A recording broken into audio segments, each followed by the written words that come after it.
उत्तराखंड के जो पर्यटन क्षेत्र है उसमें कैरिंग कैपेसिटी को लेकर लगातार बातचीत की जा रही है। मसूरी में एनजीटी ने एक निर्देश दिया था कि इसकी कैरिंग कैपेसिटी यानी वहाँ पर कितना फुटफॉल है, कितने पर्यटक आते हैं, उसकी एक डाटा होना चाहिए।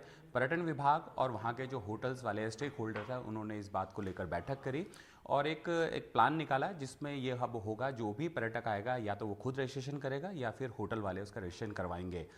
ये व्यवस्था जल्दी शुरू की जाएगी और व्यवस्था क्या है, किस तरीके से इसको सोचा गया और इसका फ़ायदा क्या होगा भविष्य में। हमारे साथ पर्यटन सचिव धीरज सर है। सर, धीरज सर, एक चीज़ जानना चाह रहा था कि ये आया कैसे विचार और इसका फ़ायदा क्या मिलेगा और किस तरीके से रजिस्ट्रेशन करवाया जाएगा आने वाले जो पर्यटक हैं।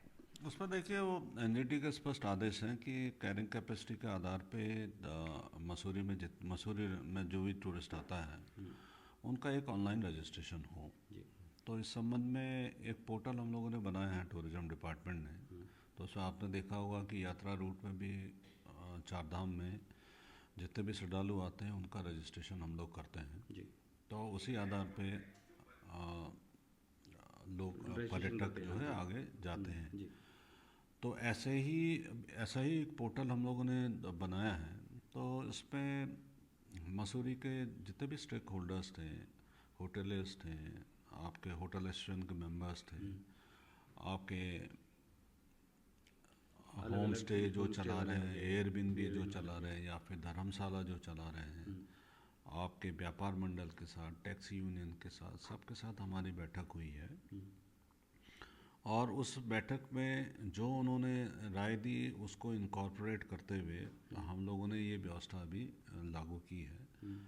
उसमें एक व्यवस्था तो ये भी है कि जो टूरिस्ट आएगा वो अपना एक खुद सीधे रजिस्ट्रेशन कर सकता है। और दूसरी चीज़, जितने भी स्टेक होल्डर्स हैं, चाहे होटल एसोसिएशन हो या होटल के मालिक हो या जो भी हैं, जी। जी। वो ऑनलाइन जिनकी भी बुकिंग हुई है उनके टूरिस्टों की, तो उनके पास देखिए इंफॉर्मेशन उपलब्ध है। और जो उन्होंने बुकिंग की उसमें सारी सूचनाएं जो भी मैंडेटरी जो भी डॉक्यूमेंट्स हैं उनके पास उपलब्ध हैं। जी। उस आधार पर वो इस पोर्टल में अपना रजिस्ट्रेशन उन टूरिस्टों का कर सकते हैं। जी।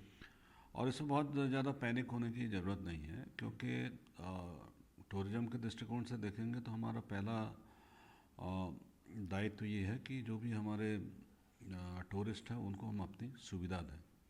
तो इसलिए ये चीज़ व्यवस्था हम लोगों ने अलग से की है। और मसूरी के टूरिज्म के दृष्टिकोण से देखेंगे या फिर नैनीताल के उससे देखेंगे, यहाँ साल भर भीड़ नहीं रहती है। थोड़ा सा वीकेंड्स में भीड़ रहती है आपकी, या फिर जो थोड़ी बहुत छुट्टियों में भीड़ रहती है। और जो सीजन जिसको हम मानते हैं मई जून में भीड़ रहती है, क्योंकि इस दौरान आपका यात्रा भी चलती है, चारधाम यात्रा भी चलती है। और चारधाम के लिए जो गाड़ियाँ जाती हैं वो मसूरी के माध्यम से ही मसूरी होते हुए ही जाती हैं। तो इस चीज़ को देखने की भी ये ज़रूरत है कि जो चारधाम यात्रा के समय में जो हमारी भीड़ रहती है तो उसमें ट्रैफिक को कैसे अलग मैनेज अलग किया करें। जाए। जी। अलग अलग करें का मतलब ये आशय ये है कि एक तो वो टूरिस्ट हैं जो केवल मसूरी मसूरी रहने आ रहे हैं, और दूसरे वो श्रद्धालु हैं जो जिनको चारधाम मतलब गंगोत्री यमुनोत्री जाना है। तो उसमें फ्यूचर में हो सकता है कि हम लोग एक टाइमिंग पे हम लोग बात करेंगे कि जितने भी यात्रियों को, तीर्थ यात्रियों को चारधाम जाना है वो अपना सुबह के टाइम में सब निकल जाएं। ये नहीं कि लगातार सुबह से लेकर शाम तक इसी रोड से चल रहे हैं। और वो व्यवस्था डिस्ट्रिक्ट एडमिनिस्ट्रेशन से बात करके इसको हम लागू करा देंगे। और दूसरी चीज़, ऐसे भी लोग हैं जो डे विजिटर्स के रूप में जाते हैं, मसूरी जाते हैं, फिर कैंपटी फॉल जाते हैं, फिर वहीं से वापस फिर मसूरी होते हुए आते हैं। तो इसको भी देखने की ज़रूरत है कि कहीं इसको सीधे वन वे करने की हम लोग को ज़रूरत तो नहीं है। तो इस चीज़ का भी असेसमेंट कर लेंगे।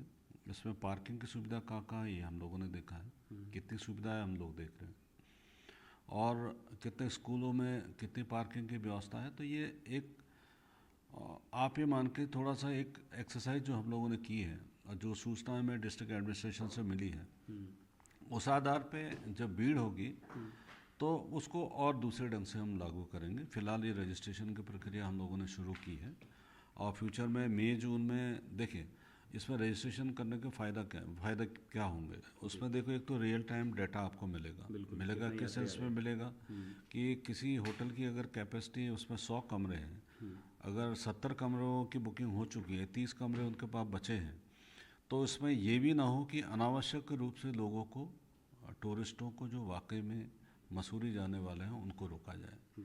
जब कैपेसिटी आपकी पूरी फुल नहीं हुई है, पार्किंग की सारी चीज़ें फुल नहीं हुई, तो ऐसे समय में टूरिस्टों को कैसे ना रोका जाए, उनको जाने दिया जाए, ये सुविधाओं पे भी मंथन कर रहे हैं।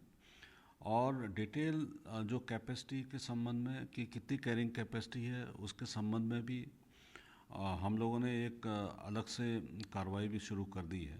और कितनी गाड़ियों का आवागमन होता है, कितनी गाड़ियाँ आती हैं, कितनी गाड़ी जाती हैं, उसको रिकॉर्ड करने के लिए हम लोगों ने 3 जगहों पर ANPR कैमरे लगाए हैं।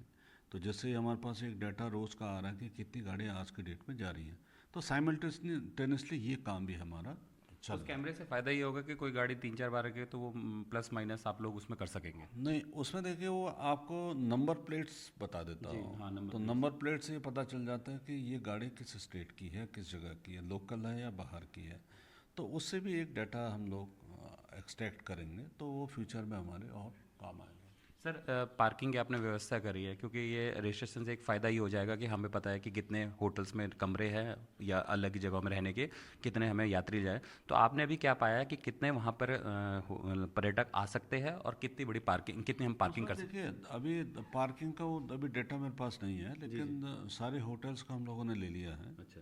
कमरों के हिसाब से कितनी पार्किंग उनके पास उपलब्ध है, और नगर पालिका के पास कितनी पार्किंग उपलब्ध है, लोगों के घरों में कितनी पार्किंग उपलब्ध है। तो एक डाटा हम लोगों के पास है, तो उस आधार पर आगे फ्यूचर में। सर, जो ऐप है उसमें क्या क्या एक पर्यटक को क्या क्या ज़रूरत पड़ेगी, क्या क्या उसे चाहिए? उसमें देखिए, फिलहाल आधार कार्ड के आधार पर भी अपना रजिस्ट्रेशन कर सकता है। जो भी मेन तो आधार कार्ड ही होता है, आजकल हर किसी के पास आधार कार्ड की सुविधा है, वो आराम से कर सकता है। सर, अगर ये प्रोजेक्ट, क्योंकि जिस तरीके से आपने इसमें काम किया है सफल रहा, तो क्या ये पायलट प्रोजेक्ट के तौर पर हमें फिर पहाड़ी जो कस्बे है या फिर पर्यटन क्षेत्र उसमें काम आएगा? उसमें देखिए, ये ऑलरेडी टूरिज्म डिपार्टमेंट चारधाम यात्रा में इसको इम्प्लीमेंट कर चुका है, और ये आधार बेस्ड रजिस्ट्रेशन है। जी। इसी के आधार पे हम लोग ये जान पाते हैं कि कितने श्रद्धालु हमारे चारधाम यात्रा पे आए हैं, और वाकई में कितने लोगों ने रजिस्ट्रेशन किया, और कितने लोग वाकई में वहाँ पे गए। क्योंकि जगह जगह पे हमारे चेक पॉइंट्स बने हुए हैं कि जिन श्रद्धालुओं ने रजिस्ट्रेशन किया है तो उन्हीं को आगे जाने दिया जाता है। तो ये व्यवस्था जो हमारी लागू हो रही है, वैसे धीरे धीरे अन्य शहरों में भी, खासकर पर्यटन के दृष्टिकोण से जो महत्वपूर्ण हमारे शहर हैं, नैनीताल का, और इन जगहों पे भी हम लोग लागू कर रहे हैं। और नैनीताल में खासकर जो कैची धाम के दर्शन के लिए जितने श्रद्धालुओं की संख्या में बढ़ोतरी हुई है, तो उसका भी एक कैरिंग कैपेसिटी का असेसमेंट हम लोगों ने शुरू कर दिया है। और उसमें भी हम लोगों ने कैमरे लगा दिए, और हमारी टीमें भी अब जगह जगह जाके अपना सर्वे कर रही हैं। कितने गेस्ट हाउसेस कैची धाम के आसपास हैं, आपके भीमताल में, नैनीताल में जितने भी हमारे होटल्स हैं, उनके रिकॉर्ड्स तो उनके पास हैं ही, लेकिन साथ ही साथ वहाँ पे कितना मूवमेंट श्रद्धालुओं का है, हेड काउंट वो अभी चल रहा, उसकी कार्रवाई चल रही है। वहाँ भी ANPR कैमरे हम लोगों ने लगा दिए हैं। तो ये पूरा असेसमेंट हम लोग का चल रहा है, और आने वाले सीजन तक मुझे लगता है कि वहाँ पे कैची धाम में ये पूरा असेसमेंट हम कर पाएंगे कि कितने श्रद्धालु वाकई में, कितनी कैरिंग कैपेसिटी है, और कितने श्रद्धालुओं को वहाँ पे अलाउ करना है, ताकि जो कुमाऊँ को जाने वाले जितने भी हमारे यात्री हैं उनको दिक्कत ना हो, और टूरिस्ट जितने हैं उनको दिक्कत ना हो। बहुत शुक्रिया NDTV से खास बातचीत करने के लिए। ये थे पर्यटन सचिव, जिनका ये कहना है कि जो मसूरी में रजिस्ट्रेशन की व्यवस्था की जा रही है एक पायलट प्रोजेक्ट है, और इससे आने वाले श्रद्धालुओं को ही फ़ायदा मिलेगा, ताकि उनको रहने के लिए वहाँ पे होटल या फिर अन्य सुविधा उपलब्ध हो, और पार्किंग की भी सुविधा उपलब्ध हो, और दूसरा ट्रैफिक जाम में ना फंसना पड़े। देहरादून से NDTV इंडिया के लिए किशोर रावत।